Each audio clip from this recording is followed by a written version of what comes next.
Hey guys, it's Monday.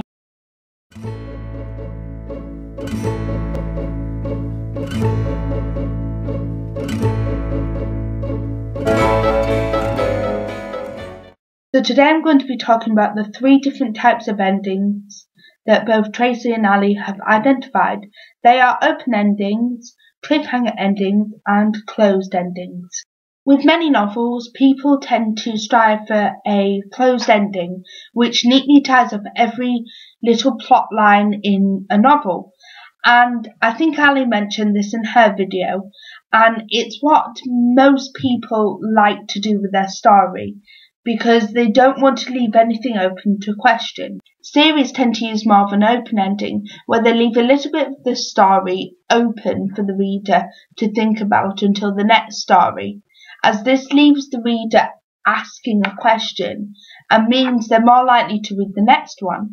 With many series novels, you find that there's one plotline that remains unanswered throughout all the series and is eventually answered in the last book. This is what grips the reader, and you see it in quite a few novel series, for example Twilight and Harry Potter.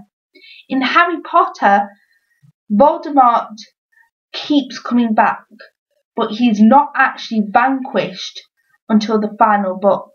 Cliffhanger endings are mainly used when there's only going to be one sequel to a story instead of a whole series. This is where you leave the plot wide open, so the reader is thinking what's going to happen next, and they don't know anything about what's going to happen next in the story because you've just left it. For example, you could have a character being shot, and then in the next story you can conclude what happens next. Cliffhanger endings, I think, are the hardest endings to write, as you've got to get the balance right between leaving the reader in suspense and leaving the reader satisfied with the book and not thinking that the author has just ripped the book in half, as Tracy puts it. Out of the 3, my favourite type of ending has to be a neatly tied up ending where every single plot line has an answer. My favourite might be a closed ending because that's the only ending I've actually written, but I do have some tips on the other 2 as well.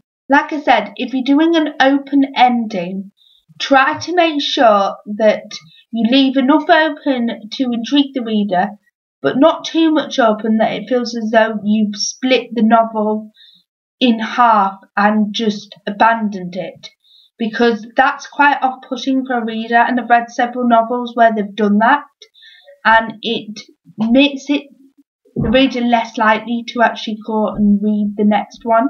Same goes with the cliffhanger ending, because what you don't want is the reader just thinking that you've abandoned the story. I think with a closed ending it's easier to do, as you can take each storyline one at a time and tie it up neatly. And I think if you do that, you not only content yourself that you've tied the story up nicely, the reader is also content with it. So there were just a few of my tips on different endings and how best to do them. I'm no expert, and what works for me might not work for you. So don't forget to check out Ali's video on Wednesday and Tracy's video on Friday. I will see you again next week, which I believe is Christmas Eve. So until then, don't forget, practice makes pros.